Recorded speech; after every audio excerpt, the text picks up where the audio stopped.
Morning class. Today I will teach you next topic, angular momentum. Then what is angular momentum? Angular momentum, that is moment of momentum, is called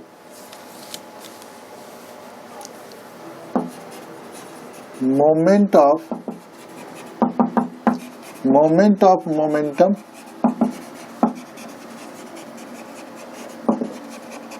is called angular momentum.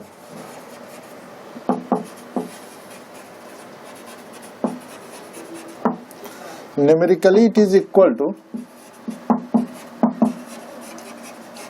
product of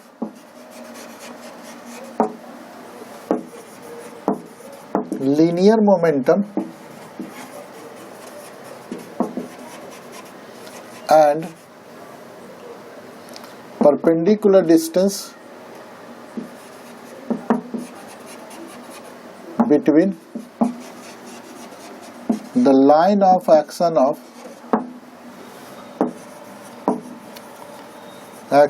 linear momentum from the axis of rotation. This is also called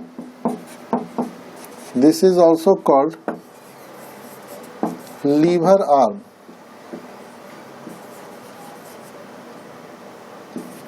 इसको lever arm भी कहा जाता है. मानते कोई body है, m है, position vector r है at point A, linear momentum p is applied on it making phi angle with position vector r. We have to draw perpendicular ON on the line of action of force. This is called line of action of linear momentum. This is called lever arm. Then it is denoted by L. It is denoted by L, SI unit kg meter square per second, ml square t minus 1 dimension. It is vector quantity. It is vector quantity. Its direction is determined by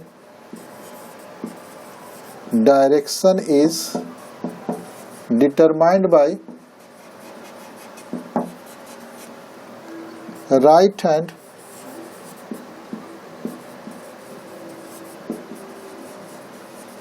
thumb rule. इसको right hand thumb rule से भी determine किया जा सकता है. तो what is angular momentum? Moment of momentum का moment, that is called angular momentum. Numerically it is equal to product of linear momentum and perpendicular distance between line of linear momentum and perpendicular distance between line of action of linear momentum from the axis of rotation. This is called lever arm. This perpendicular distance is called lever arm. It is denoted by L. It is a vector quantity. SI unit kg meter square per second. And its direction is determined by right hand thumb rule. Right hand thumb rule द्वारा इसका direction determine किया जाता है. अब इसको हम derive करते हैं expression.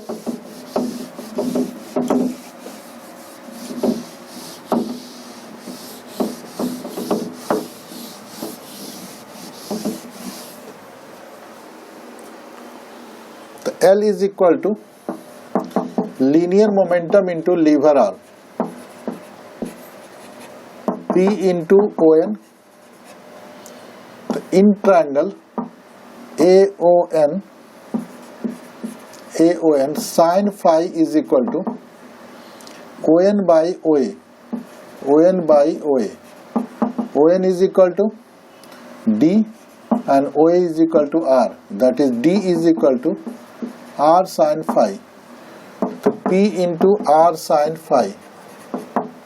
L is equal to L vector is equal to R cross P. इस तरह से क्रॉस प्रोडक्ट द्वारा करेंगे. तो अगर R इस डायरेक्शन में है अब P इस डायरेक्शन में है, एंटी क्लॉकवाइज है, तो एंगुलर मोमेंटम नीचे की ओर होगा. अगर P इस डायरेक्शन में है, R इस डायरेक्शन में है, क्लॉकवाइज है, तो एंगुलर मोमेंटम इस डायरेक्शन में होगा। इस तरह से हम दोनों का एंगुलर मोमेंटम निकाल सकते हैं। ये फॉर्मूला हुआ L = R क्रॉस P।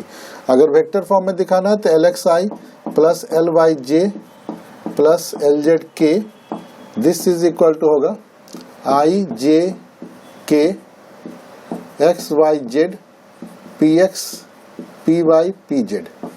इस तरह से हम इसका वेक्टर फॉर्म भी निकाल सकते हैं। इसका स्क्रीनशॉट लीजिए। नेक्स्ट टॉपिक, इसका नेक्स्ट इससे है रिलेटेड, इसका what is the physical significance of angular momentum, what is the relation between torque and angular momentum. This is also called the relation between torque and angular momentum.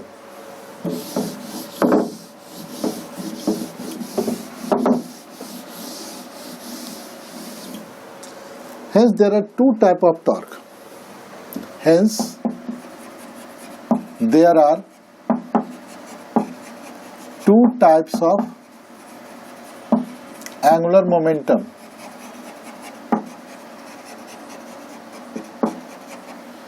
First, linear angular momentum,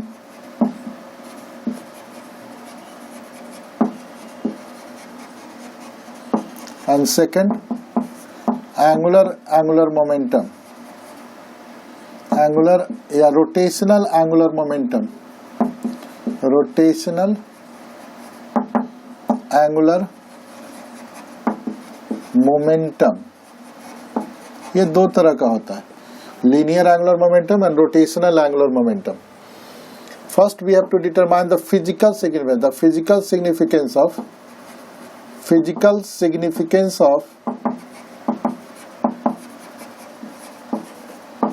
angular momentum.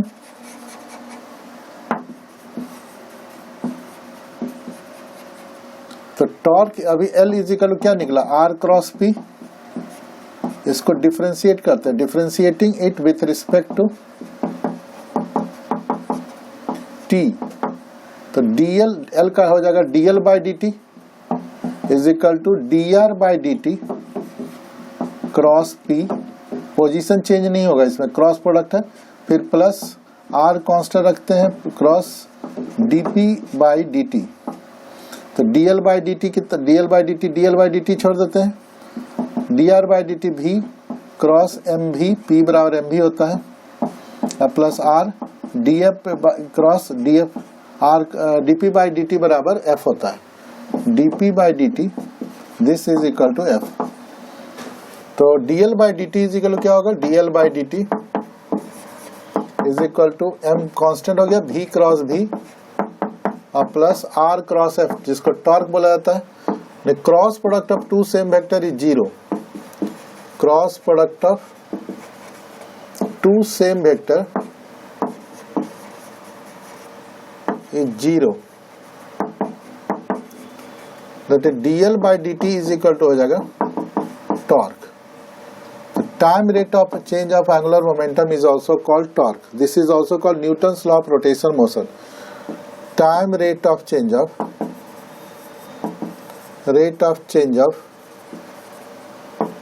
angular momentum is called torque. Also called Newton's law of rotational motion।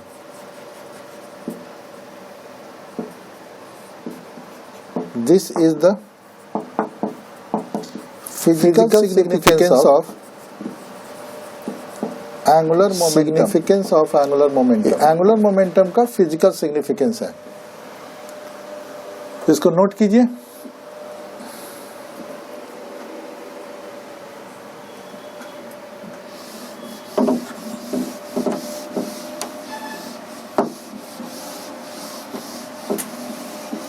अब इसका the most important है geometrical significance of, ये तो physical significance हुआ, geometrical significance of angular momentum.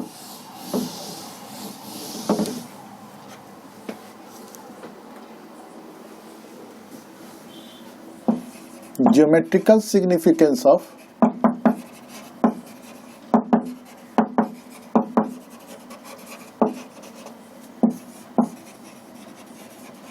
Angular momentum, इसका geometrical significance निकालेंगे angular momentum का।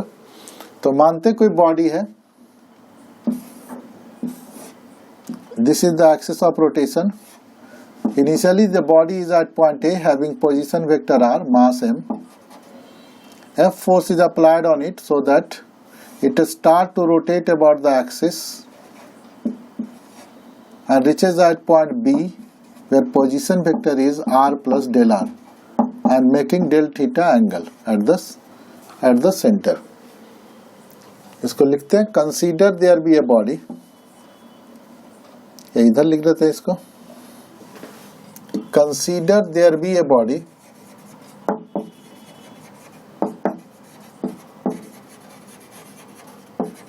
at point A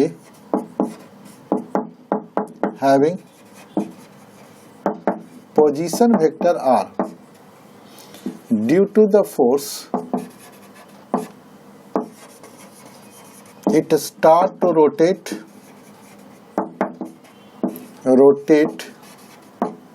about the axis and reaches at point B where the position vector B r plus del r. In triangle AOB, in triangle AOB, OA plus AB is equal to OB from triangles law. Triangles law से चलेंगे तो OA का value कितना दिया हुआ R, AB नहीं जानते हैं, OB का वैल्यू कितना दिया हुआ R plus del R, R से R कट गया, AB is equal to del R. तो area of the triangle, this is del R, then area of triangle is equal to क्या होगा, किसी दो रेगुलर साइड का क्रॉस प्रोडक्ट. रेगुलर साइड, ये regular नहीं है, ये दोनों भी रेगुलर नहीं है, ये दोनों रेगुलर है. तो area of triangle is equal to होगा half R cross del R divided by del T both side, divided by del T both side and taking limit del T tends to 0. तो del A by del T half limit del T tends to 0, limit del T tends to 0 is equal to R cross del R by del T. जब limit को हटाएंगे तो del D में convert हो जाएगा, तो dA by dt is equal to होगा half R cross V multiplied by M both side by multiplied by m both side.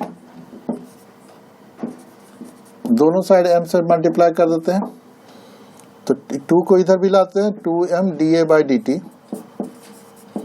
is equal to r cross mv, r cross p. This is called torque, this is called angular momentum. तो L is equal to 2m dA by dt. This is the geometrical meaning of angular momentum. यानी L is equal to 2m into areal velocity. इसको बाद में Kepler's law में भी फिर से समझाएंगे. एक बॉडी है जिसको A पॉइंट पर था, इससे क्या हुआ, रोटेट करते हुए B पर पहुंचा, इसका पोजीशन वेक्टर R था, इसका position R plus del R था.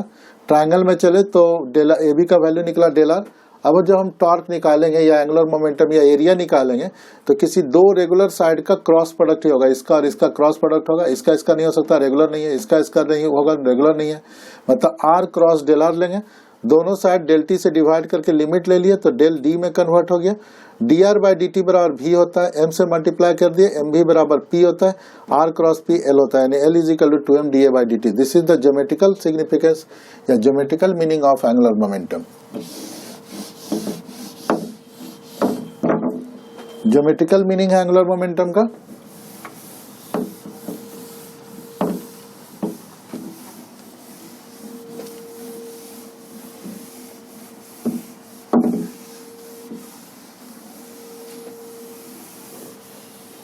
अब इससे रिलेटेड मोमेंट ऑफ इनर्शिया पढ़ाएंगे.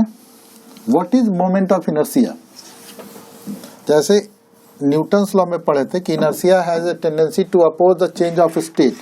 चेंज ऑफ स्टेट को अपोज करता है कि अगर वो रेस्ट में है तो रेस्ट में रहना चाहता है, मोशन में है तो मोशन में रहना चाहता है. इसी को इनर्शिया कहा जाता है. ये हो गया न्यूटन्स लॉ में. इस जगह पर इनर्शिया किसको कहेंगे? इनर्शिया का मतलब अगर कोई बॉडी रोटेट कर रहा है तो वो चाहता है कि किसी एक्सिस के अबाउट रोटेट करते ही रहे, तो ऐसे को कहा जाता है moment of inertia. It is inherent property of rotating body by which it has tendency to oppose the change of state. What is moment of inertia? Real definition क्या हो सकता है इसका? Moment of inertia, inherent property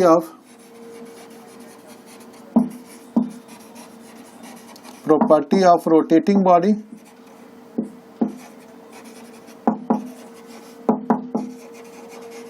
by which it has tendency to oppose the change of state. Numerically it is equal to STATE, state. Numerically it is equal to sum of the product of mass of the body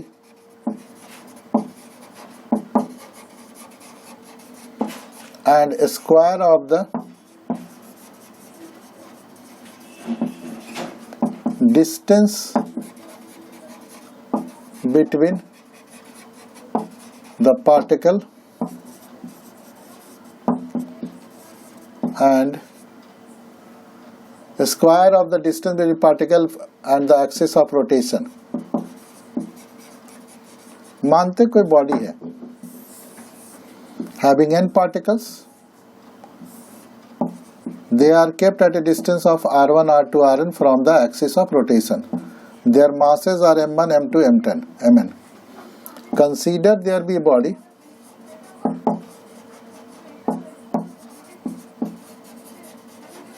having n particles, mass m1, m2, mn, kept at a distance of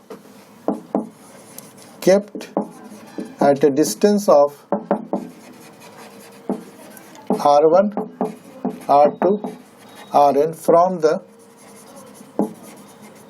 axis of rotation. Then I is equal to m1 r1 square plus m2 r2 square plus dot dot dot plus mn rn square, and I is equal to summation mi ri square, where I is equal to 1 to n. SI unit kg meter square, dimension ml square. It does not have, it is neither vector quantity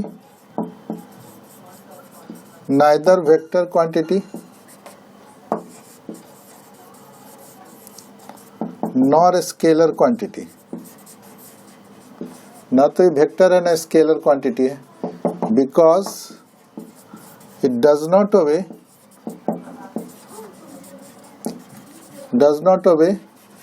the law of vector addition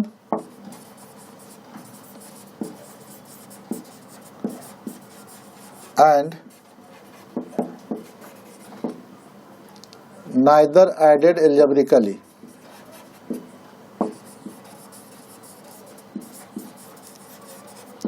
ना ही algebraically add किया जाता है और ना ही vector law को follow करता है. इस कितने चीज पर डिपेंड कर सकता है? ये मास ऑफ द बॉडी पर डिपेंड कर सकता है, perpendicular distance from the axis of rotation, and that is orientation also. The most important thing, the orientation. It depends on 3 factors.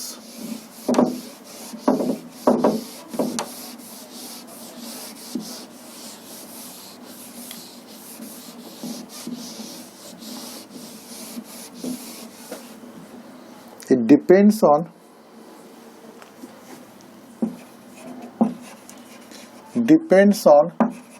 three factors. पहला mass of the body, दूसरा perpendicular distance of the body from the axis of rotation, तीसरा perpendicular distance of the body from the axis of rotation, and third, but the most important one, the orientation of the particle.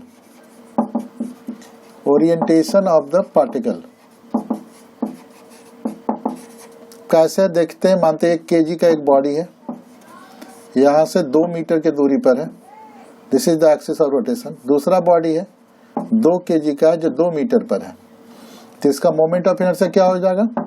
1 × 2 का whole square plus 2 × 2 का whole square, तो 4 + 8 12 kg metre square. मानते हैं orientation इसका change कर देते हैं.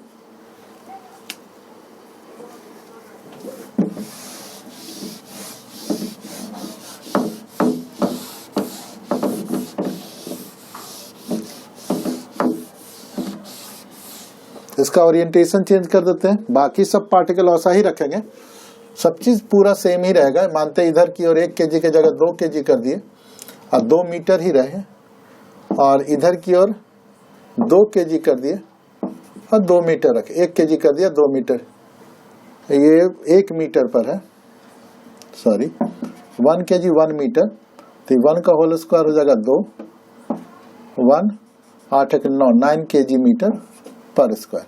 अब ये 2 kg को 1 मीटर पर रख दिया और 1 kg को 2 मीटर पर रख दिया. मतलब सब कुछ सेम है. 1 kg 2 kg 1 kg 2 kg 1 meter 2 meter 1 meter 2 meter from accelerator same, सब सेम है. तो क्या मोमेंट ऑफ इनर्शिया सेम ही रहेगा? नहीं.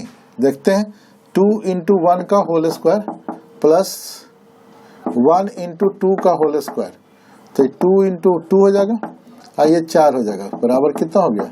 6 kg मीटर स्क्वायर. तो अलग अलग हो गया मोमेंट ऑफ इनर्शिया सिर्फ ओरिएंटेशन चेंज होने से. तो orientation of the particle is also a factor.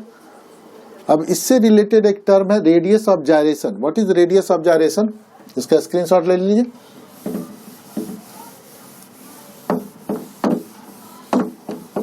Perpendicular distance between the centre of mass from the axis of rotation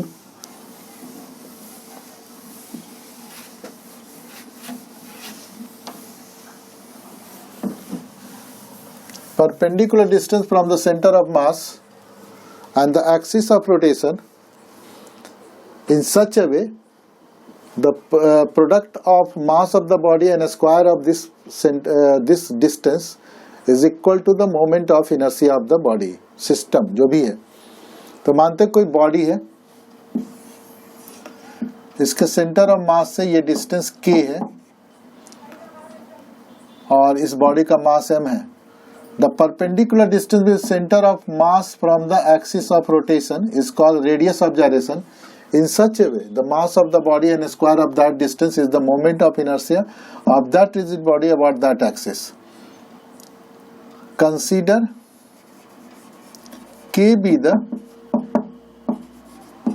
perpendicular distance between center of mass and axis of rotation in such a way this perpendicular distance is called radius of gyration और gyration. कुछ लोग gyration ही पढ़ते हैं इसको. Radius of gyration, हम gyration पढ़ेंगे. Radius of gyration इन सच अ वे, ये जरूरी है, इन सच अ वे mass of the body and square of the distance is the moment of inertia of that body. Problem ये है कि ये सिर्फ पॉइंट ऑब्जेक्ट के लिए ही ट्रू नजर आता है। अगर हम इस एक्सिस ऑफ रोटेशन को यहाँ पर ही ला दें तो परपेंडिकुलर डिस्टेंस तो जीरो हो गया, तो उस केस में रेडियस ऑफ जायरेशन तो जीरो, तो मोमेंट ऑफ इनर्शिया भी जीरो हो रहा है, जबकि किसी भी रिजिड बॉडी का मोमेंट ऑफ इनर्शिया जीरो नहीं होता है किसी भी एक्सिस के ओर, चाहे कहीं से वो पास कर रहा हो, मोमेंट ऑफ इनर्शिया जीरो नहीं होगा। तो इसको हम प्रूव करते हैं। कंसीडर देयर बी, दूसरे तरह से डिफाइन करते हैं, consider there be a rigid body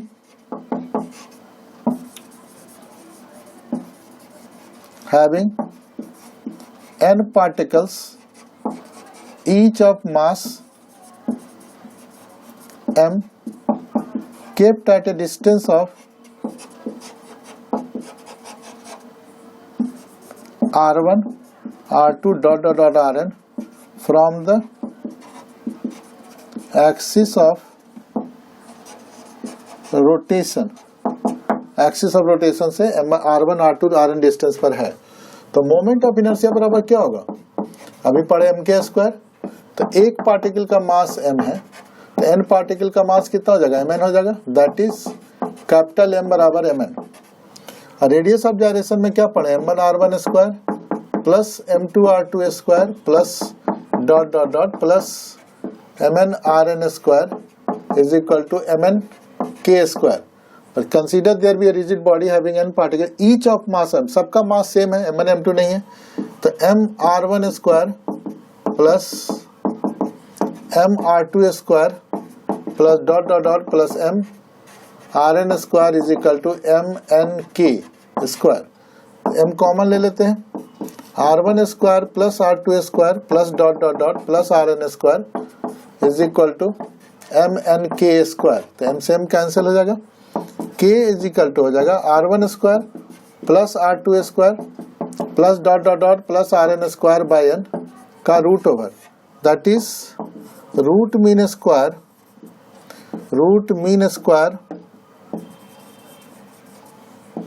square of the perpendicular distance of each particle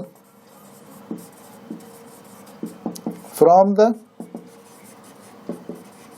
axis of rotation is called radius of gyration। उसको रेडियस ऑफ जायरेशन कहा जा सकता है, उसको k से डिनोट करते हैं, SI यूनिट मीटर होता है, सिंपल। अगर मोमेंट ऑफ इनर्शिया दिया हो तो मास से डिवाइड करके स्क्वायर रूट निकाल देंगे तो रेडियस ऑफ जायरेशन मिल जाएगा। आसानी से निकालने का तरीका, जैसे m² है तो m से डिवाइड करके स्क्वायर रूट करेंगे तो k आ जाएगा, m² में m कट गया, k² का root over k, half mr² है तो m से डिवाइड कर देंगे तो r² का रूट ओवर r हो जाएगा, r² by root 2 r by root 2 हो जाएगा। इस तरह से हम रेडियस ऑफ जायरेशन आसानी से निकाल सकते हैं। तो मोमेंट ऑफ इनर्शिया से रिलेटेड दो फैक्टर है, दो थ्योरम है, एक थ्योरम है परपेंडिकुलर एक्सिस थ्योरम और दूसरा थ्योरम है पैरेलल एक्सिस थ्योरम। इसका स्क्रीनशॉट ले लिए होंगे।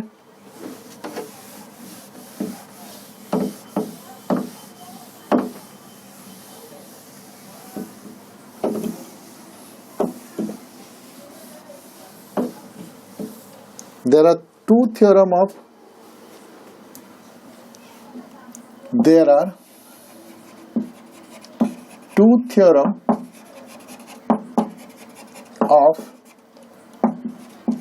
moment of inertia, that is first one is parallel axis theorem, second one is perpendicular axis theorem,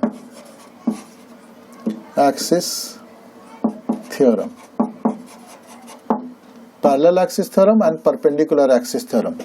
Then what is parallel axis theorem? Iz is equal to Ic plus mh square. This is the statement of parallel axis theorem. Theorem 1 proof कर रहे हैं, theorem 1. यानी moment of inertia of a rigid body about an axis, किसी भी axis के about किसी rigid body का moment of inertia is equal to sum of the moment of inertia of rigid body about another axis passes through center of mass and parallel to the given axis and product of mass of the body and square of the perpendicular distance between both the parallel axis. तो इसी को देख करके लिख सकते हैं moment of inertia of a rigid body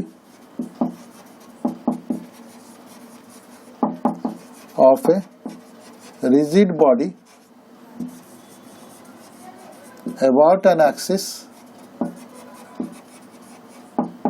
is equal to sum of the moment of inertia of that rigid body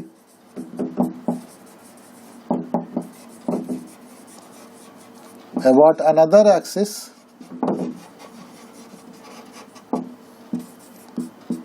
passes through the center of mass and parallel to the given axis and product of mass of the body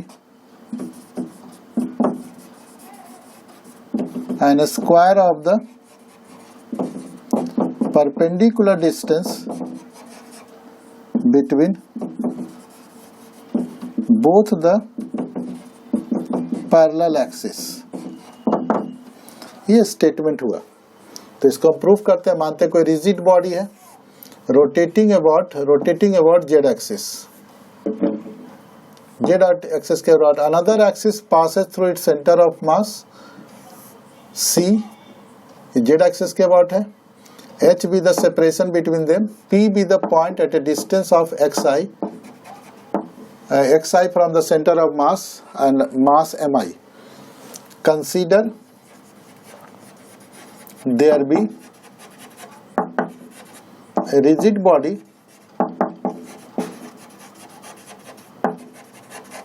having mass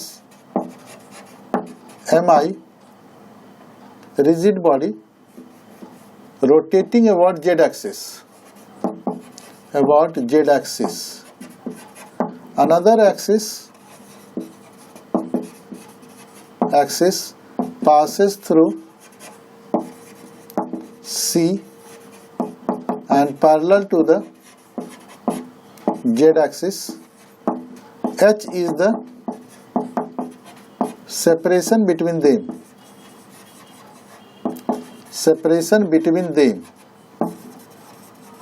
P be the point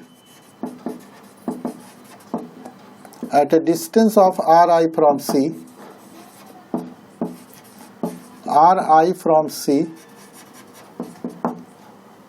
and mass mi. तो moment of inertia of P about C कितना हो जाएगा? Mass mi Ri का whole square. तो पूरे rigid body IC का क्या हो जाएगा? Summation of mi Ri square where I is equal to 1 to n। Moment of inertia of P about Z axis कितना हो जाएगा? mi Ri प्लस h का होल स्क्वायर, पूरा डिस्टेंस Ri प्लस h हुआ, पूरा डिस्टेंस। पहले इसके about निकाले।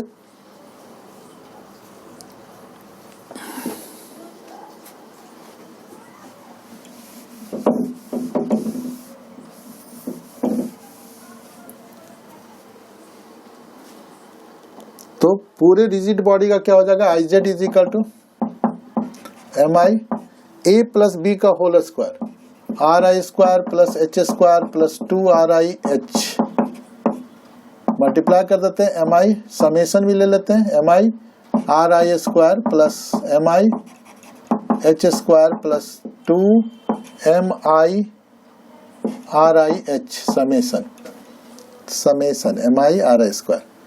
तो इतना बराबर mi Ri स्क्वायर बराबर IC हो गया।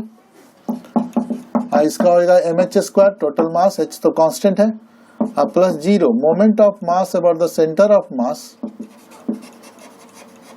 about cm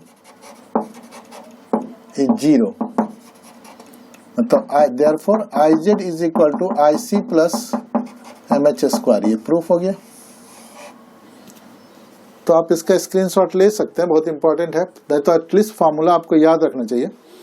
Moment of inertia of a rigid body about an axis is equal to sum of the moment of inertia of that rigid body about another axis passes through center of mass and parallel to the given axis and product of the mass of the body and square of the perpendicular distance between both the parallel axes. That's the statement. इसको हम proof किए। पहले एक particle को c के about निकाल लिया, उसका समेशन ले लिए, फिर इसी पार्टिकल को z के अबाउट लेकर के समेशन लिए, तो प्रूफ हो गया iz बराबर ic प्लस mh स्क्वायर। दूसरा थ्योरम है, इसका स्क्रीनशॉट लीजिए। दूसरा थ्योरम है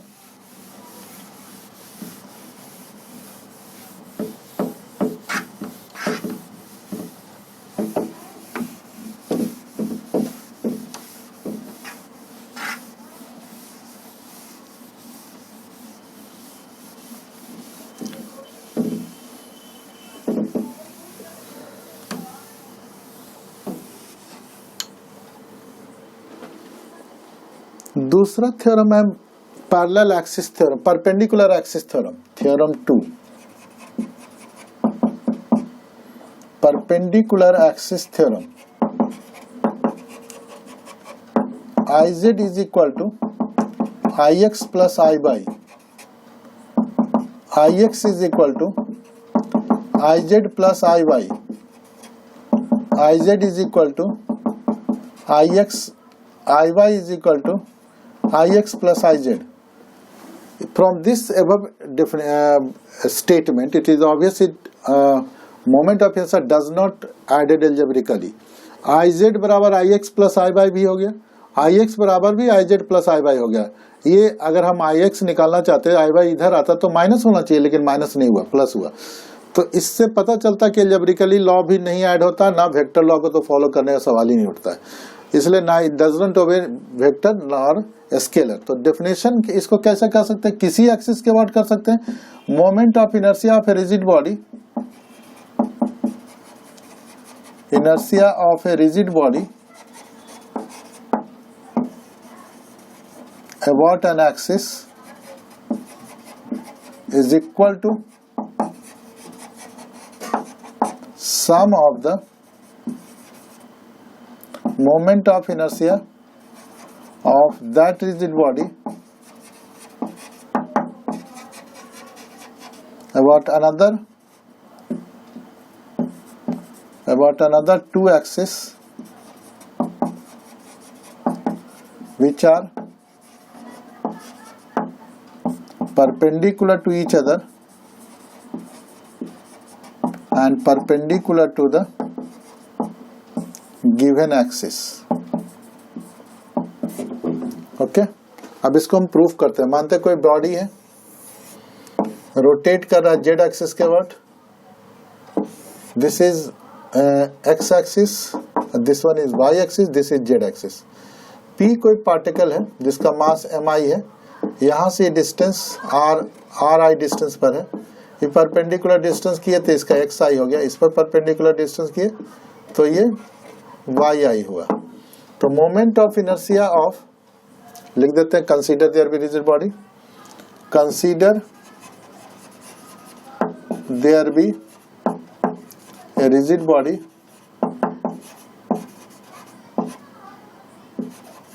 as information shown in the diagram,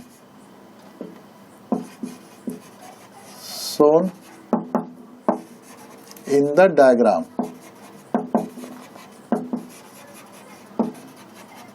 ठीक है, तो iz इजिकल क्या होगा, moment of inertia of p about z, p about z, p का z के अबाउट कितना हो जाएगा, M I R I square होगा, आर आई था।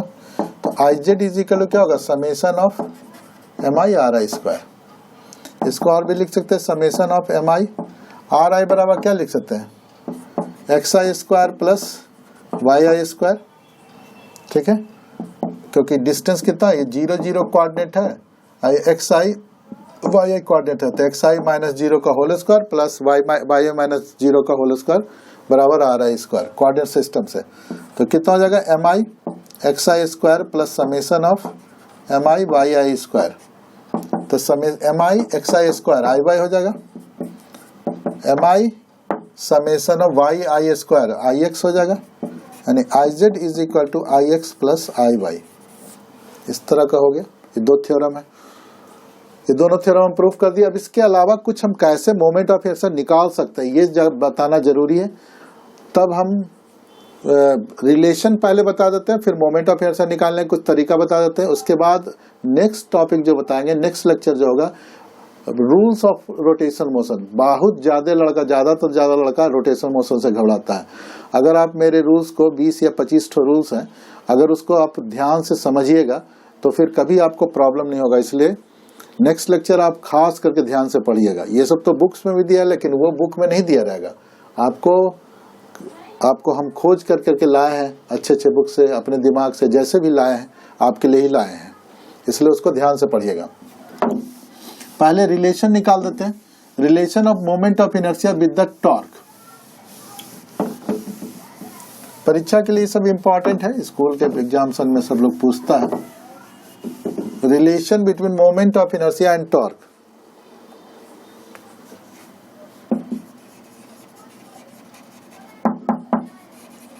Between moment of inertia and torque. Torque और मोमेंट ऑफ इनर्शिया में क्या रिलेशन है? तो मानते हैं कोई रिजिड बॉडी है, having n particle kept at a distance of r1 r2 rn। Consider there be a rigid body having n particles, masses m1 m2 mn, kept at a distance of r1 r2 rn from the axis of rotation। Axis of rotation से r1 r2 rn distance पर है।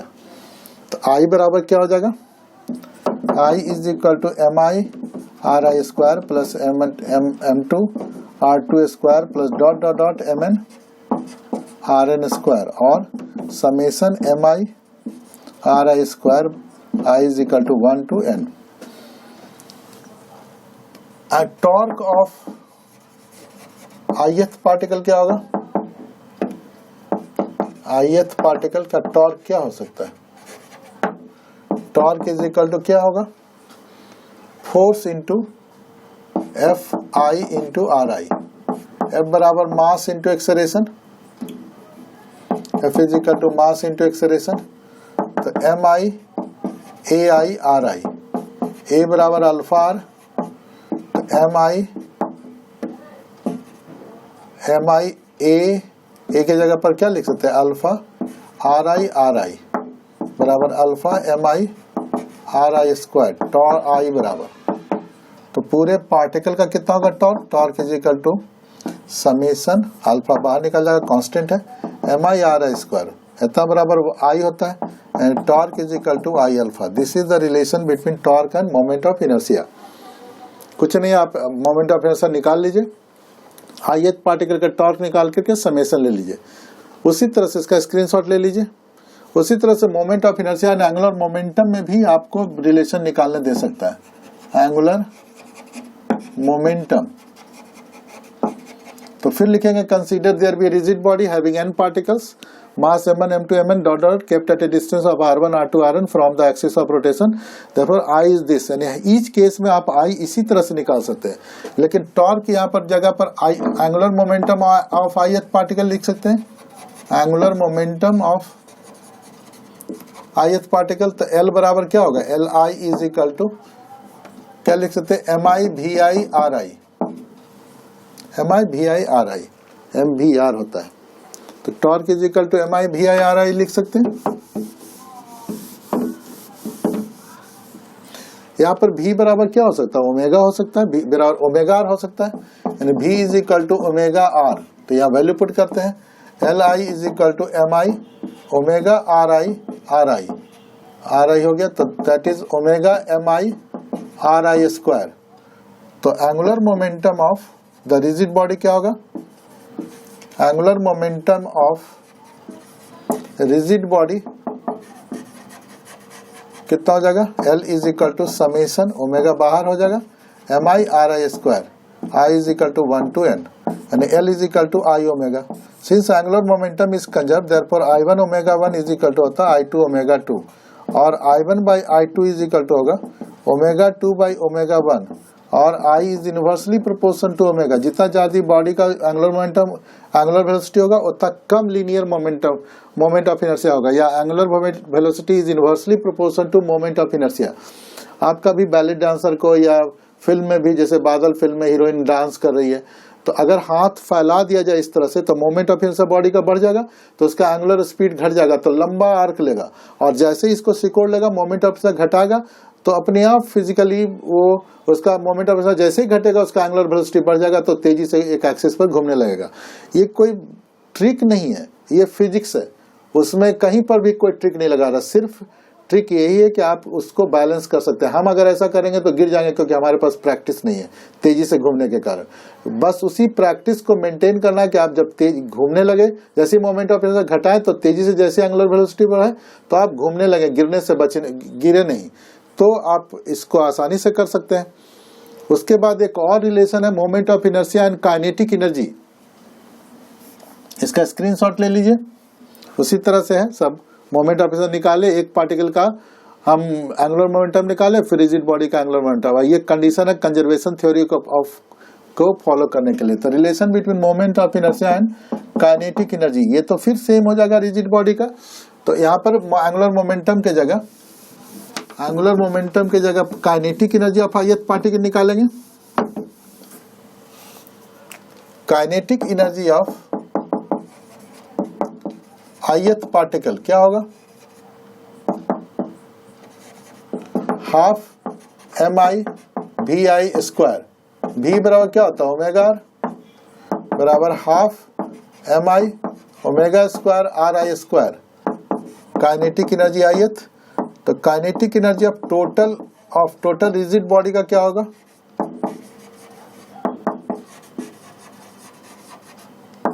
के I is equal to omega square by 2 summation M I R I square.